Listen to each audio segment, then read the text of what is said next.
everyone. Welcome back to Real Life. I hope you're having a wonderful day. Today's episode is rather special. Every cinematographer, videographer, and photographer has his or her start somewhere. We attend university or school of some kind, and we all look forward to creating our first project. Doug Munro is a familiar name if you've worked in the industry in Calgary. Doug has been active for over 4 decades and has an IMDb page and was awarded an Emmy for his work behind the camera. It's a pleasure to share with everyone Doug's first commercial film project while he was still a student attending York University. If you're a hot air balloon fan, you'll appreciate this documentary of the Hot Air Balloon Festival held in the summer of 1979 in Grande Prairie, Alberta. Enjoy.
Hot air ballooning is taking off worldwide, and Grande Prairie, Alberta, site of the first Canadian National Hot Air Balloon Championship, is no exception.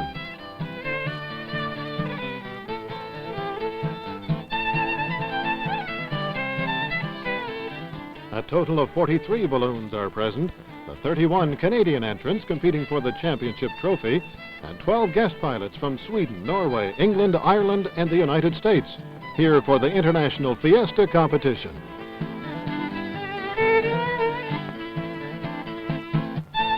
The events, held over a period of 9 days, consist of numerous tasks which challenge the navigational and flying skills of the pilots.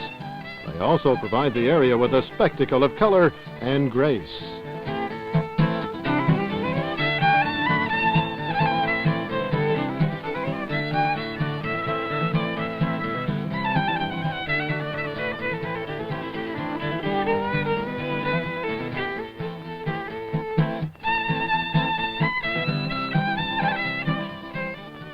For each balloon, there is a ground crew which assists the pilot in his efforts. Once the balloon is airborne, the most important member of that crew is the chase vehicle driver. This morning at the pilot's briefing, the judge declared a goal for the balloons, hopefully in the direction that the wind will be blowing them. And we're just trying to follow our balloon along and be there close when he comes down. There's a fairly strong wind this morning. Balloons drift with the wind, and though a pilot can change his altitude to find a favorable current, he cannot steer and so cannot know exactly where he will land. The balloon touches ground, and the alert chase crew is there within minutes to assist the pilot in the dismantling and storage of his balloon. Hopefully, he has landed in a pleasant, grassy area such as this. His specialty is to land on. I hate dirt. The nylon bag is stretched in a line and all the air is squeezed from it. It's then rolled up and packed away until the next trip. Standing 70 feet high when inflated, the entire mass is now small enough to fit into its own basket. Of course, with so many balloons gathered in one place, everyone involved in the championship must deal with the problem of crop damage. I think it's a worldwide thing. No matter where you go, a farmer's going to want you to respect his crop. I mean, it is his livelihood. As long as you exercise reasonable discretion and don't go piling it into standing crop unnecessarily, and then you follow that up by driving all over it with your chase vehicles, well, you'll be okay. But they have to put up with a very large number of people walking all over their countryside. They tend to regard their land as very, very, very private. Unfortunately, we can't ask before we get there. But as I say, luckily 99% of the farmers are very friendly and think it's great fun. And out here we've had everybody's thought it's tremendous. It's really been very good. In fact, they've been trying to count how many balloons that land on their field, and the more the better. Yes, that's right. Really, it's been really quite good. Any difficulties which do develop during the events are handled by hard-working volunteer organizers. Well, I think a lot of the reason why myself is involved, and I'm sure a lot of the other people, is just the experience you get and the feeling you get from the ballooning. The community aspect is another area. The community itself is vibrant.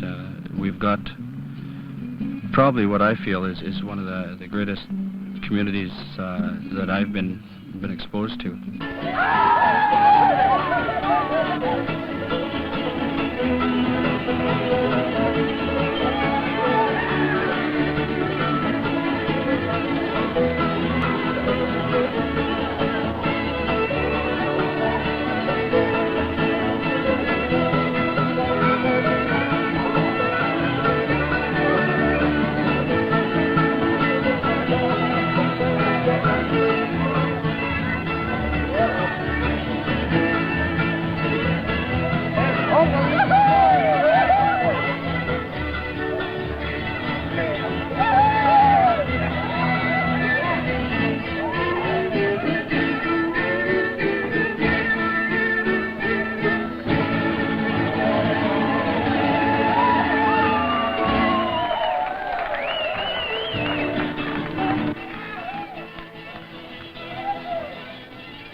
No one would deny that a good part of ballooning's appeal is that it is fun.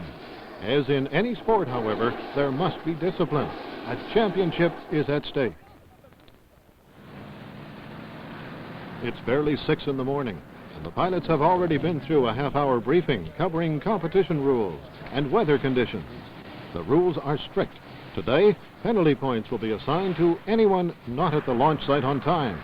That includes those who were up late the night before. Come on, got 2 minutes! Come on!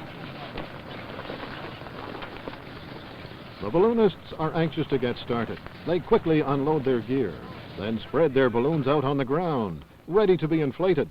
Then they wait. Description of hare balloon. Slightly dirty and behind you. Just before takeoff, a final None briefing. of the pilots or crew. The chief official, or balloonmeister, Nigel Tasker, tells the pilots of any rule amendments for this particular event, as well as the latest changes in wind speed and direction. This morning, the cold, rainy weather is an extra difficulty to be overcome. Right. The Canadians are obviously much improved. I think the general standard of Canadian ballooning is very different today from what it was 4 days ago. The flying is obviously not much different, but I think they've learned a little bit about championships and about how to win a competition. And discipline. Yeah, they've got to learn that there is a rule book which we enforce quite strictly so that it's fair to everybody. And this is the way that I run the championships. If they're asking me to do it, that's the way it has to be, because at the end of the week we have got to be pretty sure that the guy that comes out the top of the list is the best, and that he's got there by skill, not by luck. You may lose a championships by bad luck, but nobody will ever win one just by having good luck. The pilots prepare for flight. First, the balloons are flooded with cold air. Later, the burners will be turned on. All connections must be airtight. The Canadians know they will need top performance from their craft today. Tasker, a veteran of the World Championship in York, England, is well suited to put them to the test in this event, the hare and hounds race.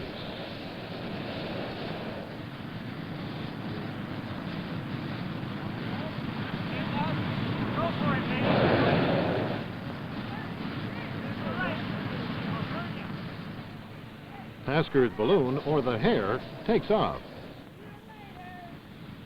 15 minutes later, the hounds will follow. The race is won by whichever pilot drops his marker closest to the X laid down by the hare.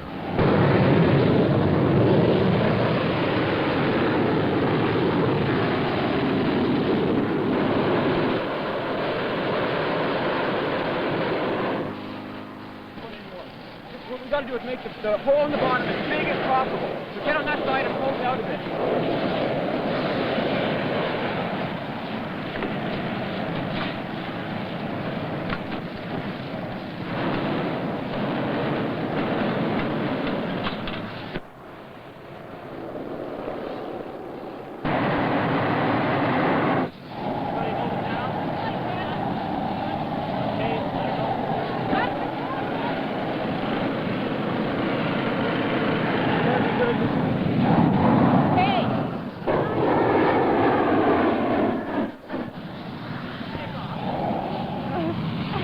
I'm gonna hit that car if you don't say okay.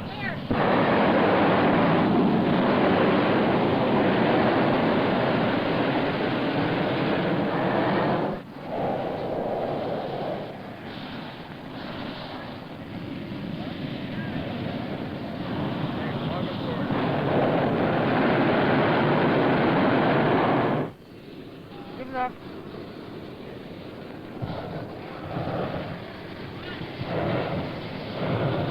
A lot easier when you're not on the ground.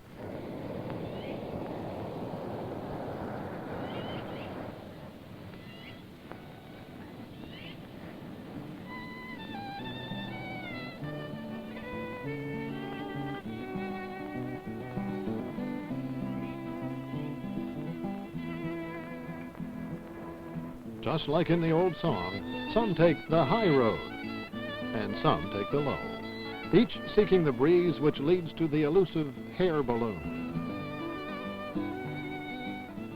Both hounds and hare may land and take off as many times as they wish, but the hounds may not follow closer than 500 meters from the hare, or touch ground within 500 meters of the target once it is placed. The trick is to anticipate what the hare will do. Well, in this case, I think the hare balloon will probably touch down and wait as a tactic to probably evade the other balloons. So we'll have to touch down so that we don't overshoot the hare balloon. An accurate forecast. Tasker, in fact, does stop short by tying his balloon up in some trees. The sudden move catches the pilots off guard.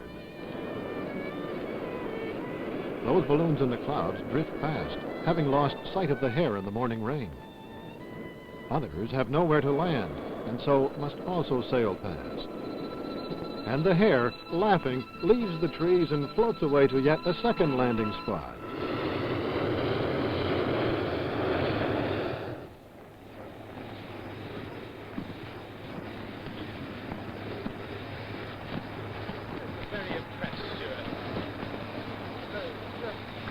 Just the grass brushing along the basket.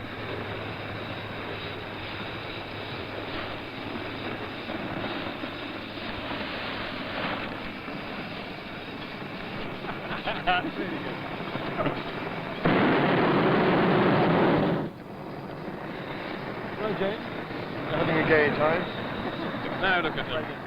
We standing on top of a tree over there. We're planning to sit down here for a moment or two and let them catch up. And maybe if we can get ourselves into a good situation, we'll do something that will make them have to fly past us because there are no legal landings nearby. Yes.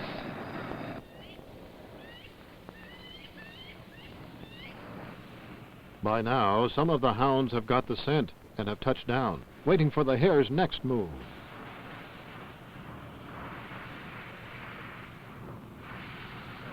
Among those on the trail, Wayne Mettler in the Air Canada balloon, Dale Lang in the Alberta Sky balloon, and Del Michaud in the Cowley and Keith balloon. I'm just sitting here waiting to see what some of the other balloons' directions are, and just waiting to see if there's a change in wind direction that'll take us more towards the hare, who happens to be probably straight down there. The wind drift right now is a little to the right of him, and at the present time, I don't think anyone would come within 500 meters of him. So if we wait, we might get a little change and be able to work our way towards him. And it's now getting to be a problem of fuel duration as well, because with the rain that we've had, there's been a lot of cooling in envelopes, which takes more heat, more fuel to keep the balloon up. And that guy that just took off there, there's only a half a tank left. And he's in trouble. He won't make it at all. He hasn't even got enough to make it over to the other balloons. Finally, after another short hop, Tasker places the marker. There is hardly a balloon to be seen. A half-mile away, some make a last attempt to reach the target area. But the wind is wrong. Their propane tanks are dry.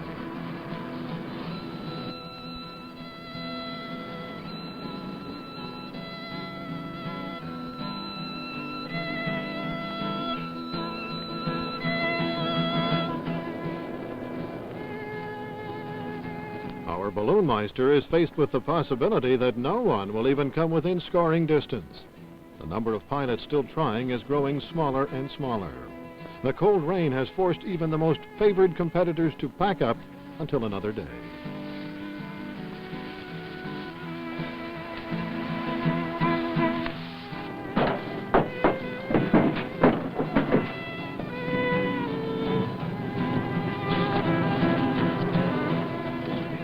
Then, after hours of waiting on the ground for the right wind, the Air Canada balloon appears, heading straight for the target area.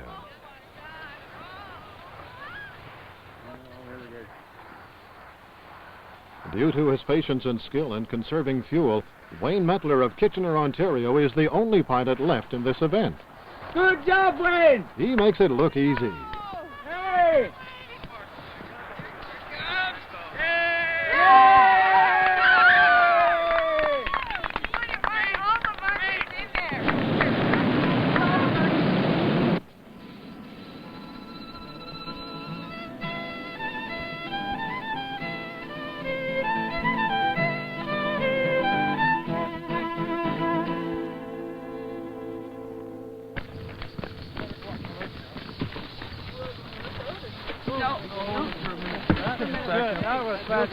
Okay, Bart? Oh, I'm so proud of you. Empty. Empty. Wait, empty? Yep. Right on. Sure Oh, are. brother, is that fantastic? Correct. Woo! Try and get that line now. That was the only one, eh? That went over there? Yeah.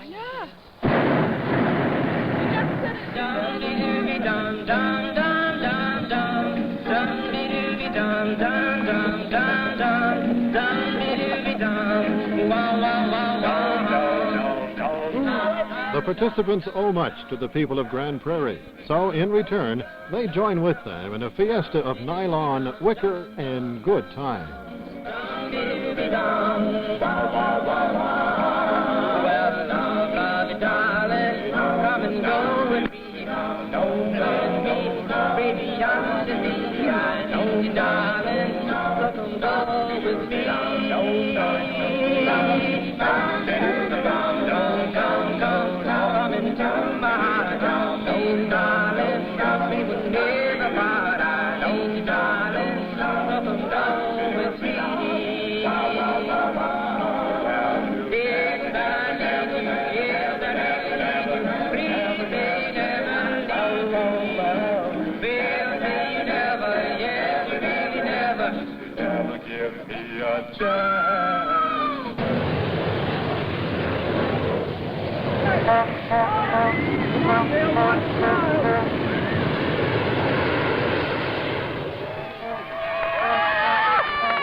The calm of a balloon flight is not always maintained during the landing.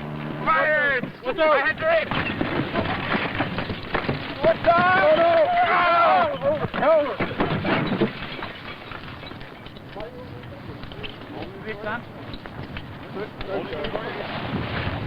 Hold up där. Lyssna. Perfekt. Okej.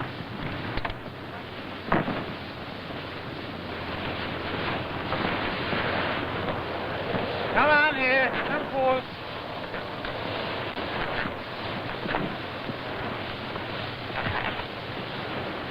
Come on, pull.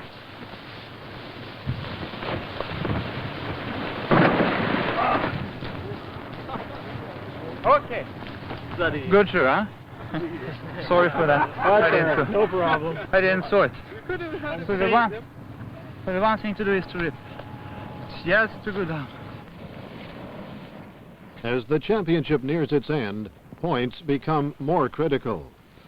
Balloon Meister Tasker stages a fly-in, wherein the pilots must try to reach a marker from a distance of at least 6 miles. They choose their own launch sites, but have only 2 hours to complete their flights. You can only steer a balloon by finding different winds at different levels. You can't move it through the air, you can only float in the air you're in.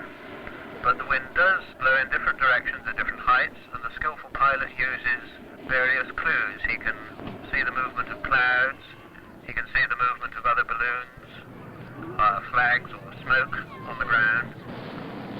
Yes, there does seem to be a current up that way, which is moving to the left just on the low ground,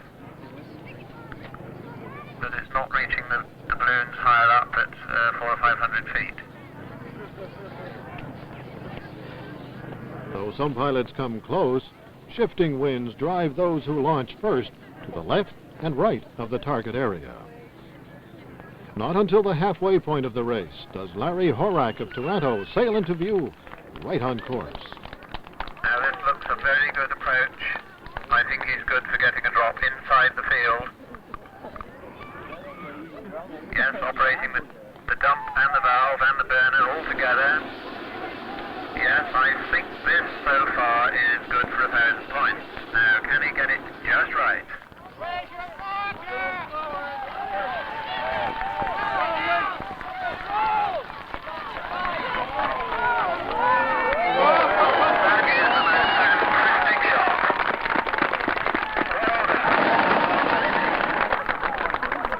Horak's shot is extremely close, considering he started over 6 miles away.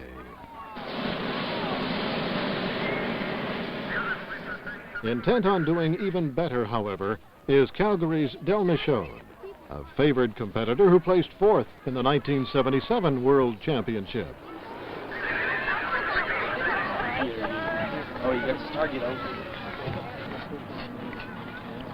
He's really working. You see him operating the valve line there. This is letting a little of the hot air out of the balloon when he wants to make a faster descent. He's managed to arrest that descent. He's not allowed to touch ground within within a certain area. Now we're seeing the shot about to take place.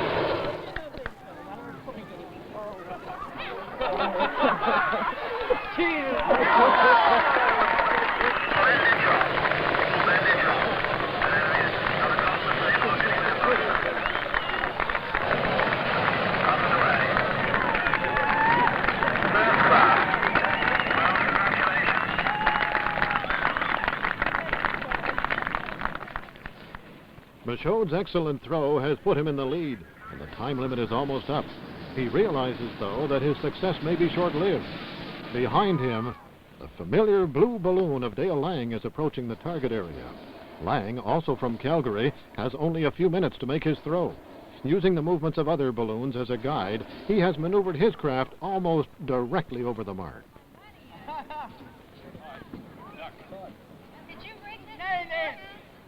Bring it in now. Come on now. Let's go. Nail it! Stand away from the target. Come on, you can outflow. Very good. Beat Michaud.